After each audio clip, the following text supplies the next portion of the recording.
Hello friends, how are you all? I hope you all are good. I know that I am making video after a long time, but now I will regularly post the videos. So if you wanted to know about any topic, so you can comment me in the comment box. So let's start the today's topic. Today I Today I have an important topic for you, which is process costing. And if you are the student of BCom, MCom, and the MBA, so this is going to be a very important topic for you. So before we start, I want to tell you some concept about the process costing, that what is process costing and how will we treat it. Okay, so listen, what is process costing? Process costing is a form of operating costing. Process costing क्या है? एक operating costing का part है and is used where the production follow a series of sequential process. ये ऐसे process में use किया जाता है, production में use किया जाता है जहाँ पर एक production के एक से ज़्यादा part हो सकती हैं. Let's say sugar industry. तो ये sugar industry में use किया जाता है process costing. Why? Because sugar industry have many parts of productions. अब शुगर इंडस्ट्री में हम क्या करेंगे? शुगर बनाएंगे. जब शुगर बनाएंगे तो शुगर केन से शुगर बनाते हैं, तो शुगर केन से पहले हम शुगर रस निकालेंगे शुगर का, उसके बाद उसे पकाएंगे सेकेंड प्रोसेस में, देन थर्ड प्रोसेस में उससे शुगर बनाएंगे. तो इसमें एक से ज़्यादा पार्ट्स जो है वो हो. सो प्रोसेस कॉस्टिंग का यूज़ जो है वो शुगर इंडस्ट्री में होगा, केमिकल इंडस्ट्रीज़ में हो सकता है, टेक्सटाइल इंडस्ट्रीज़ में और क्रूड ऑयल रिफाइनरीज़ में हो सकता है. अगर हम प्रोसेस कॉस्टिंग के डेफिनेशन से देखें कि it is a production of many series. So इसके फीचर्स क्या क्या हो सकते हैं? Production is continuous. Why? Because there are many parts of the production, process A, process B, process C. तो production जो है वो continuous होगा and the product is homogeneous, means product जो है वो इसमें same होगा. अब शुगर इंडस्ट्री उससे शुगर बनाएगी बस. अब वो फर्स्ट पार्ट में शुगर के लिए ही तो काम कर रही है, सेकेंड प्रोसेस में भी शुगर ही बना रही है. उसका मेन जो फिनिश्ड स्टॉक होगा, फिनिश्ड गुड होगा, वो उसका शुगर ही होगा. तो इसके एक से ज़्यादा पार्ट हो सकते हैं, प्रोडक्शन कॉन्टीन्यूअस होगा, लेकिन प्रोडक्ट जो वो होमोजीनियस होगा. And the output of the one process became the input of the next process. और जो फर्स्ट प्रोसेस का जो आउटपुट होगा उसका यूज़ हम सेकेंड प्रोसेस में करेंगे, तो सेकेंड प्रोसेस के लिए क्या होगा? उसका इनपुट होगा. So that is all about the feature of the process costing. First one is the production is continuous, second one is the process are product is homogeneous, and the third one is the output of one process become the input of the next process. And one more is the cost are collected process wise, यानी कि अगर process ए हमारा account पूरा हो चुका है तो हम उसका कॉस्ट जो है वो प्रोसेस ए में ही कलेक्ट करेंगे. प्रोसेस बी का कॉस्ट अलग होगा, प्रोसेस सी का कॉस्ट अलग होगा. So fourth one is the cost are collected process wise. So next, जब भी हम प्रोडक्शन करते हैं, कोई इंडस्ट्री अगर प्रोडक्शन कर रही है किसी प्रोडक्ट का, तो उसे क्या होगा? कोई ना कोई लॉस तो होगा ही. तो उस लॉस, कोई ना कोई वेस्टेज तो होगी ही. लेट्स से अगर शुगर इंडस्ट्री शुगर बना रही है तो हो सकता है कि शुगर जो है वो आसपास गिर जाए या बिखर जाए. तो कोई ना कोई वेस्टेज जो है वो हर इंडस्ट्रीज़ में होती ही होती है. तो उसे हम क्या लेंगे? नॉर्मल लॉस कहेंगे उसे. अब नॉर्मल लॉस कैसा होता है? वो अनअवॉइडेबल लॉस होता है. इट मीन्स हम उसे अनअवॉइड करते हैं. अब क्योंकि वो due to inherent nature of the material and production process, it can be estimated in advance on the basis of the past experience और टेक्निकल स्पेसिफिकेशन. हमें पता है कि हाँ ये नॉर्मल लॉस इतना तो होना ही होना है, इसलिए हम उसे पहले से ही अपने अकाउंट्स में शो करते हैं. तो वो क्या होगा? वो नॉर्मल लॉस होगा. एंड इसका ट्रीटमेंट क्या होगा कि it is the part of the production. ये हमारे प्रोडक्शन का ही पार्ट होता है जो कि नॉर्मल लॉस होता है. इसके अलावा second is the abnormal loss. What is abnormal loss? It is an avoidable loss.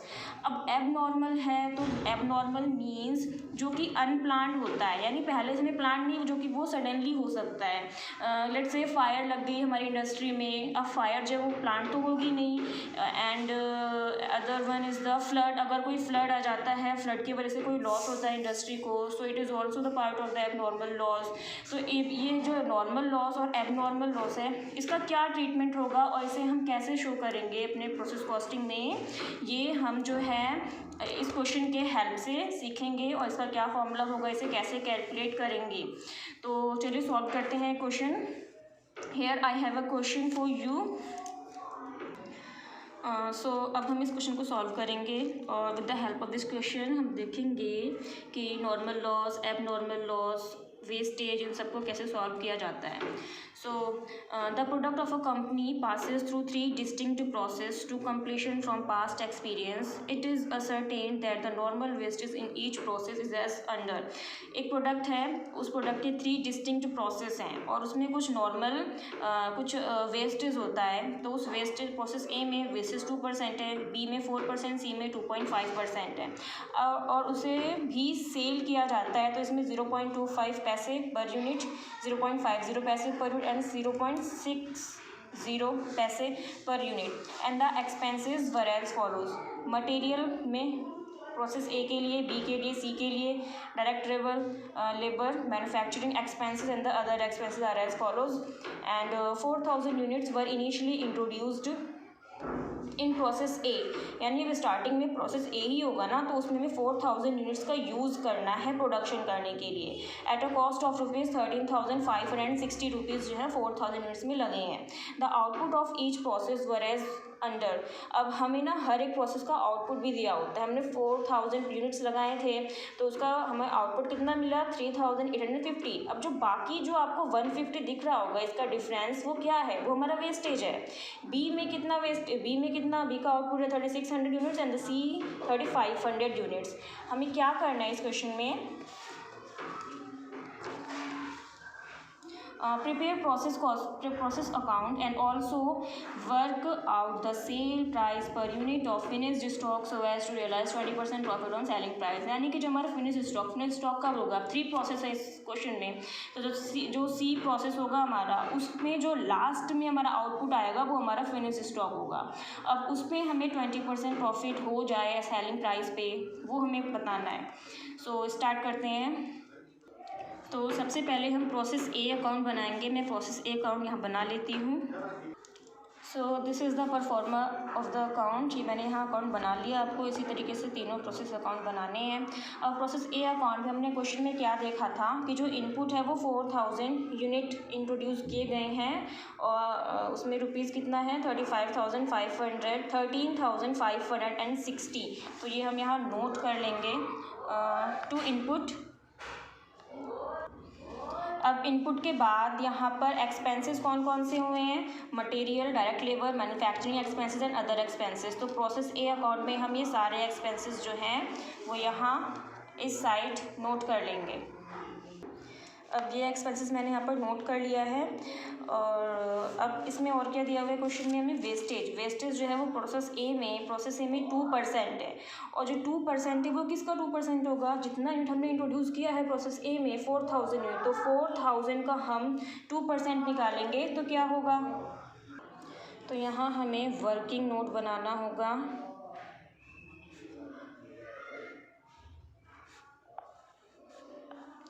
और 4000 का हम 2% निकालेंगे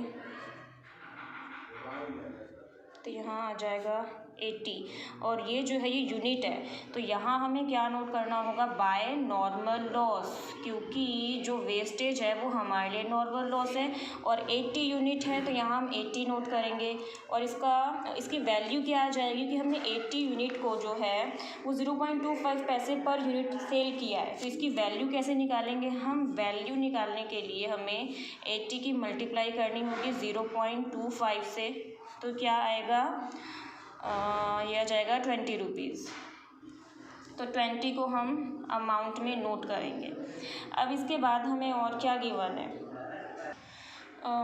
हाँ, अगर हमारा ये 4000 यूनिट है जो, इसको हम सॉल्व करें और 80 यूनिट माइनस करें 4000 में से, तो क्या हमारा जो प्रोसेस ए का आउटपुट आ रहा था 3850 वो आएगा, नहीं आएगा ना। 4000 में से 80 माइनस करेंगे तो नहीं आएगा। इट मीन्स हमें कुछ एबनॉर्मल लॉस भी यहाँ पर हुआ है जो कि हमें इस साइड लिखना है। अब एबनॉर्मल लॉस की कैलकुलेशन कैसे करेंगे, सो यहाँ हम सॉल्व करते हैं। Value of abnormal loss in units, क्योंकि हमें यूनिट भी लिखनी है और वैल्यू भी, तो यहाँ हम यूनिट में पहले निकाल लेते हैं। सो हमारा टोटल इनपुट कितना था, हमने कितना इनपुट लगाया प्रोसेस ए में, उसमें से हम माइनस करेंगे अपने आउटपुट को, क्योंकि आउटपुट हमें पता है क्वेश्चन में गिवन है। इसके अलावा नॉर्मल लॉस, जब ये दोनों माइनस कर देंगे हम तो हमारा क्या आ जाएगा, वैल्यू हो जाएगी एबनॉर्मल लॉस की। हमारा इनपुट कितना था 4000 यूनिट हमने लगाया था, तो 4000 में से माइनस करेंगे, आउटपुट कितना होना था हमें 3850, एंड हमें लॉस कितना हुआ था 80 यूनिट्स का, जो हमने ऊपर कैलकुलेट किया था। अब इसे जब हम सॉल्व करेंगे तो यहाँ कितना आ जाएगा 70 यूनिट आ जाएगा। हमने यूनिट निकाली 70 यूनिट्स, और लेकिन हमें वैल्यू भी चाहिए, तो वैल्यू कैसे निकालेंगे हम, यहाँ पर वैल्यू निकालने के लिए हमें टोटल कॉस्ट अपनी देखनी होगी कितनी है। टोटल कॉस्ट में से माइनस करेंगे scrap value of normal loss divided by input cost, input unit से डिवाइड करेंगे, minus unit of normal loss. NL means normal loss, नहीं total cost input unit and scrap value of normal loss and unit of normal loss. हमें क्या निकालना है, value of the normal loss निकालनी है, unit था value में निकालनी है, तो हमें मल्टीप्लाई करनी होगी यूनिट ऑफ एबनॉर्मल लॉस। अब यहाँ हमारी टोटल कॉस्ट कितनी आई थी, टोटल कॉस्ट है हमारी, हमें पहले ही टोटल कॉस्ट कैसे निकालना होगा, अब ये सारे एक्सपेंसेस थे हमारे, जब इन सबको प्लस करेंगे तो हमारी टोटल कॉस्ट हो जाएगी। इसको प्लस करने पे आएगा 47060, तो ये हमारी टोटल कॉस्ट होगी 47,060 रुपीज़।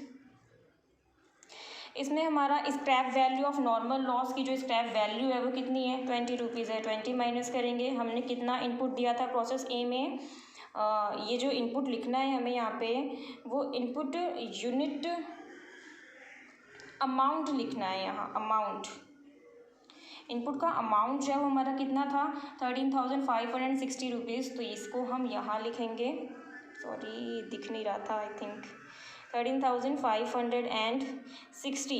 इसमें से माइनस करेंगे जो हमारी वैल्यू है, यहाँ भी सॉरी वैल्यू ही लेंगे, तो वैल्यू कितनी है हमारी 80 माइनस करेंगे, तो यहाँ पर और इनटू में जो हमारा वैल्यू ऑफ एबनॉर्मल लॉस आया था 70 यहाँ पुट करेंगे, तो ये कितना आ जाएगा, इसको सॉल्व करके फाइनल आंसर आएगा हमारा 244 अप्रॉक्स। ये में से अप्रॉक्स ही आता है, तो हमें अप्रॉक्स लेना है 244। अब हमारा 244 क्या है, वैल्यू है, तो हम यहाँ नोट करेंगे बाय एबनॉर्मल लॉस। यूनिट थी हमारी 70 एंड वैल्यू थी 244। बस इतना ही था हमारा प्रोसेस ए में। अब हम इसे फाइनल करते हैं। ये आपको पेपर में जब भी बनाना है तो स्केल का यूज़ करना है, वो तो मैं अभी आपको समझा रही हूँ इसलिए ऐसे कर दे रही हूँ मैं। अब यहाँ पर हमारा ये 4000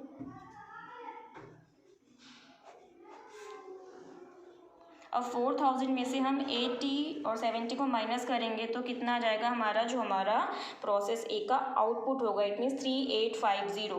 तो जो 3850 है ये हमारे प्रोसेस ए का आउटपुट है, ये प्रोसेस बी का क्या हो जाएगा, हमारा इनपुट हो जाएगा, और इसे हम ट्रांसफ़र करेंगे प्रोसेस बी में। तो यहाँ हमें नोट करना होगा बाय ट्रांसफ़र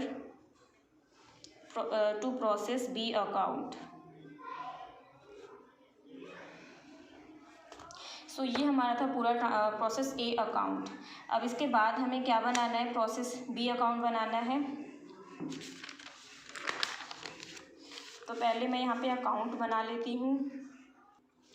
ये मैंने प्रोसेस बी अकाउंट बना लिया है। अब हमारा जो प्रोसेस ए अकाउंट का आउटपुट था उसे हम ट्रांसफ़र करेंगे अपने प्रोसेस बी अकाउंट में।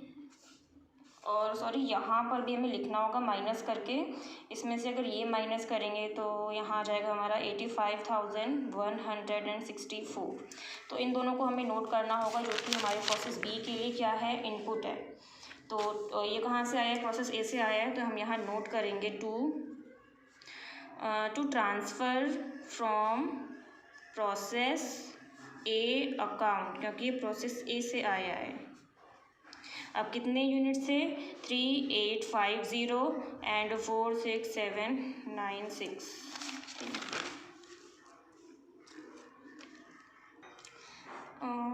एक मिनट, ये गलत हो गया है, यहाँ पर 46796 होगा। हाँ, और हमें ये ट्रांसफ़र करना होगा यहाँ पे। ठीक है, इसके बाद हम हमारे क्वेश्चन में क्या क्या एक्सपेंसेस दिए हुए थे, उन सभी एक्सपेंसेस जो हमारे प्रोसेस बी में हुए थे, material, direct labour, manufacturing expenses and other expenses, ये हमें as it is process B account में नोट कर लेना है।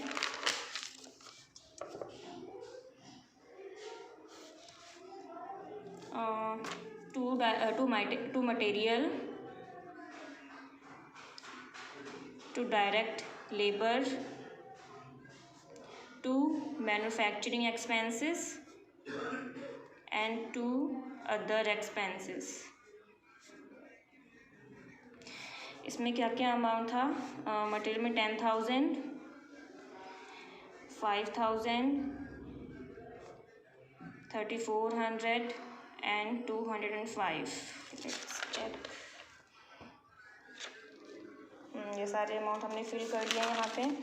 अब इसके बाद अगर ये सारे एक्सपेंसेस हैं, हमें इतने एक्सपेंसेस हुए हैं, अब इसके बाद हमें क्या करना है, हमें जो वेस्टेज हुई है प्रोसेस बी अकाउंट में, वो कितनी वेस्टेज हुई है? 4% की वेस्टेज हुई है।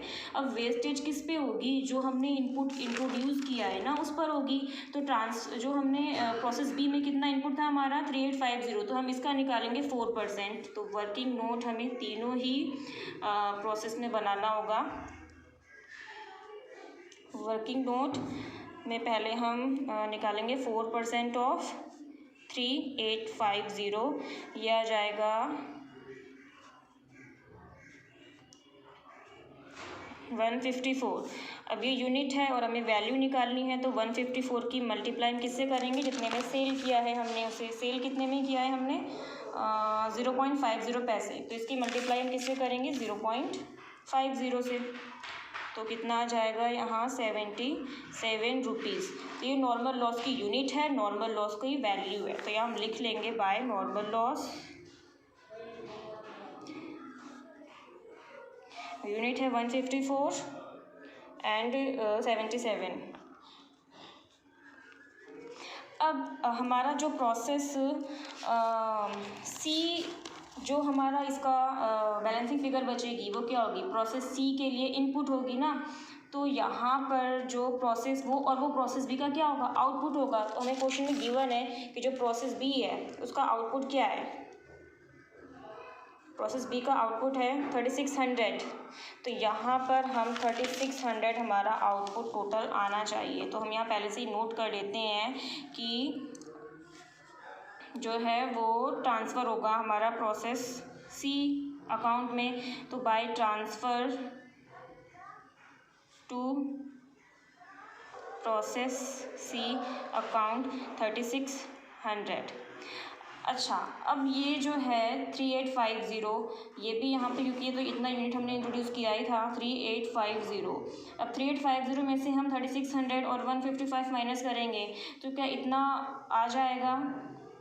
नहीं आएगा ना, ये टोटल नहीं आएगा, इन दोनों को प्लस करके इतना नहीं आ रहा। इट मीन्स यहाँ पर कुछ और यूनिट जो है हमारी वेस्ट गई है।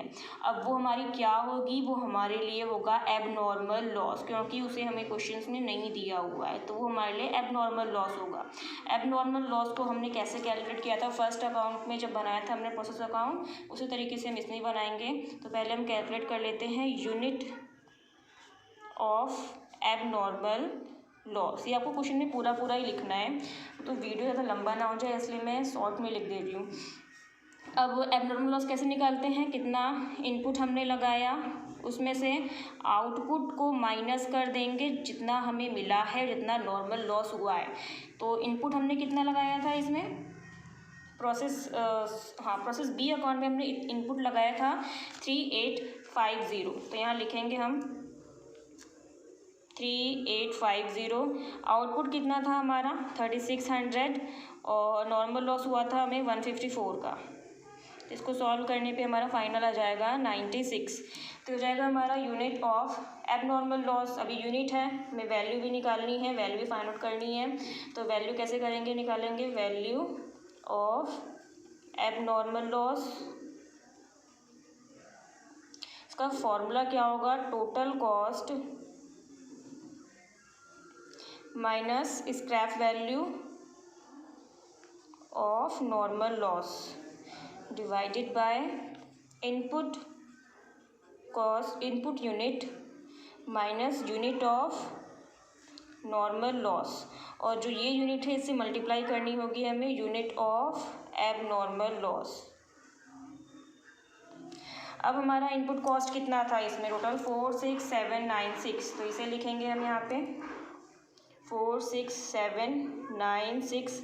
और स्क्रैप वैल्यू कितनी थी हमारी, 77 का जो नॉर्मल लॉस था। इनपुट यूनिट कितना था, 3850। और यूनिट ऑफ नॉर्मल लॉस कितना था, 154। इनटू में हमारा एबनॉर्मल लॉस की यूनिट थी 96। इसे सॉल्व करने पे क्या आएगा,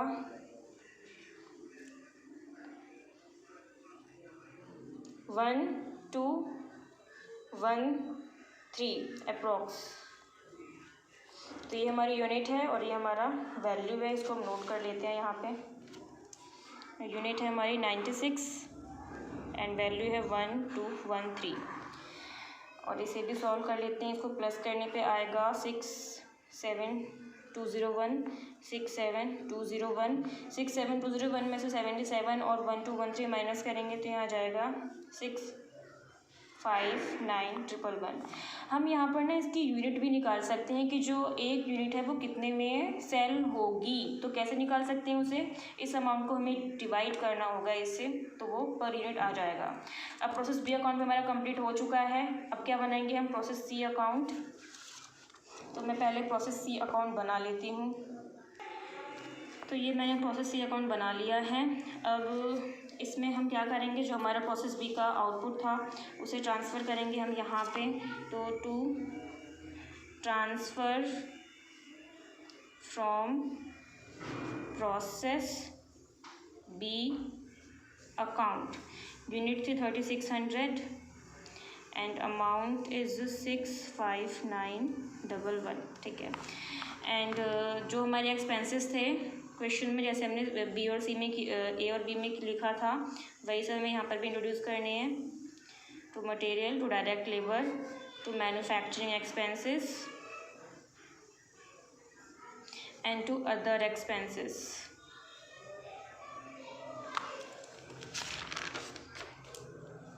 ये सारे एक्सपेंसेस हम यहाँ पर नोट कर लेंगे।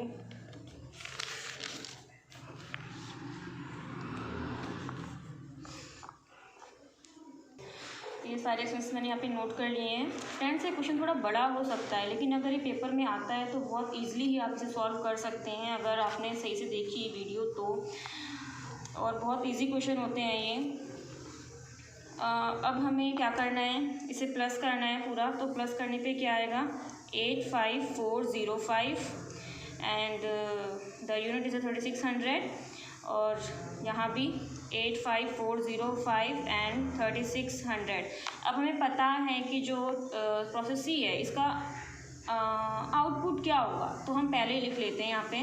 टू ट्रांसफ़र टू,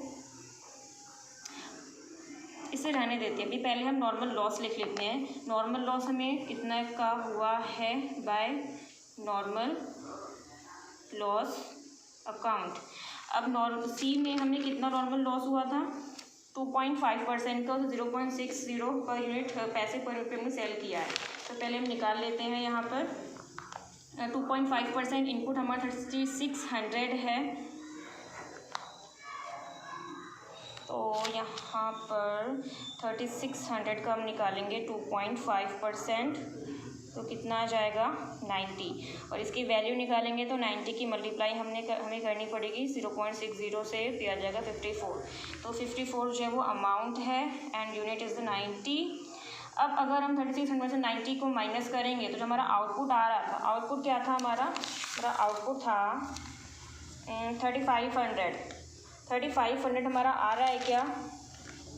अगर हम 3600 में से 90 माइनस करेंगे क्या 3500 आ रहा है हमारा आउटपुट? नहीं आ रहा है ना, यहाँ पर 10 जो है और 10 का डिफरेंस आ रहा है, तो यानी वो क्या है, वो 10 यूनिट हमारा एबनॉर्मल लॉस है। तो हम लिखेंगे बाय एबनॉर्मल लॉस। अब इसे भी कैलकुलेट करना होगा हमें, सेम एज जैसे हमने किया था प्रोसेस बी और ए अकाउंट में। पहले यूनिट निकालेंगे हम, unit of abnormal loss input minus output plus normal loss. Input कितना था हमारा? इनपुट है हमारा 3600। तो 3600 माइनस आउटपुट है 3500 प्लस नॉर्मल लॉस है 90। तो ये आ जाएगा हमारे यहाँ से 10 यूनिट। अगर आपसे सॉल्व करेंगे इनको प्लस करके हमें 3600 में माइनस करना, तो 10 जो आ जाएगा हमारा वो क्या आ जाएगा? Value of abnormal loss, unit आ जाएगी सॉरी। अब अगर हमें वैल्यू निकालनी हो तो वैल्यू का क्या फॉर्मूला है? वही बड़ा सा फॉर्मूला। तो ये फॉर्मूला लिख लिया है हमने। अब सेम यहाँ पर टोटल कॉस्ट कितना था हमारा? 659,111 ये वाला टोटल कॉस्ट, और जो cost of normal loss 54, input unit 3600 और नॉर्मल लॉस की यूनिट थी 90, इनटू में ये यूनिट आई है हमारी 10 एब नॉर्मल लॉस की। इसको सॉल्व करेंगे तो आएगा हमारा 187 अप्रॉक्स। तो यहाँ पर हम इसे नोट कर लेते हैं 187। अब अगर हम इसे इसमें से इन दोनों को माइनस करेंगे तो यहाँ जाएगा हमारा 85164, और हमारा आउटपुट क्या था? 3500। तो यहाँ पर 3500 आ जाएगा, जो कि प्रोसेस सी का हमारा आउटपुट था। अब ये जो है ना, सिर्फ 3 ही प्रोसेस थे इस अकाउंट में। तो जो लास्ट प्रोसेस था उसका जो हमारा जो लास्ट प्रोसेस था उसको हमें किसी में ट्रांसफ़र नहीं करना है। तो ये हमारे लिए क्या होगा? फिनिश्ड स्टॉक होगा। तो to transfer to finished stock, क्योंकि यहाँ प्रोडक्शन पूरा हो चुका है, अब फिनिश्ड स्टॉक यहाँ पर लिखना होगा हमें। अब यहाँ पर अगर हम पर यूनिट निकालना चाहें तो कैसे निकालेंगे उसे? इस अमाउंट को अगर हम इसे डिवाइड करेंगे तो हमारा पर यूनिट आ जाएगा, और यहाँ पर यूनिट आ रहा है हमारा 24.33। अच्छा, इस क्वेश्चन में एक चीज़ और पूछा गया था, वो क्या था? वो ये था कि prepare process account and also work out the sale price per unit of finished stock. Finished stock का हमें सेल प्राइस निकालना है, और सेल प्राइस जो है वो ऐसा होना चाहिए कि हमें 20% जो उस पर प्रॉफिट हो रहा हो। तो हमारा सेलिंग प्राइस जो है फिनिश्ड स्टॉक का वो क्या आया था? 24.33। अब हमें इसमें 20% प्रॉफिट चाहिए, तो हम क्या करेंगे? 24.33 का 20% निकालेंगे। टू अर्न 20% प्रॉफिट,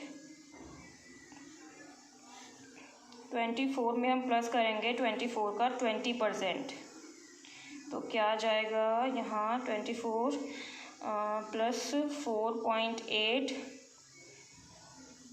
28.8 जो है उसका सेलिंग प्राइस आ जाएगा। और ये क्वेश्चन हमारा यहाँ पूरा हो चुका है। कितने प्रोसेस थे, कितने प्रोसेस अकाउंट बनाने होंगे, और अगर लास्ट में हमसे कुछ ऐसा पूछा होगा तो हमें वो भी सॉल्व करना होगा। आई होप आपको क्वेश्चन समझ में आया होगा, और अगर नहीं आया है तो एक बार और फिर से वीडियो देखिए, क्योंकि इस क्वेश्चन में सभी चीज़ें नॉर्मल लॉस, एबनॉर्मल लॉस, और हाँ एक चीज़ मैं और आपको बता देना चाहती हूँ कि अगर हमारा ये जो अमाउंट अगर यहाँ पर नहीं आ रहा है, अगर हमें गेन होता है तो उसे हम कहाँ लिखें? जैसे एबनॉर्मल लॉस है, एबनॉर्मल गेन भी तो हमें हो सकता है, तो बस ये वाला जो नंबर है ना वो यहाँ पे आ जाएगा, यानी कि यहाँ हमारा जो ये है ये ज़्यादा आएगा। अगर ये चीज़ ज़्यादा आ रही है ना तो ये टोटल जो है, तो यहाँ पर हमें एबनॉर्मल गेन हो रहा होगा। बस यहाँ पर एक चीज़ और ये इंक्लूड करनी है। सो ये क्वेश्चन पूरा हो चुका है। I hope you like this video. If you like my video so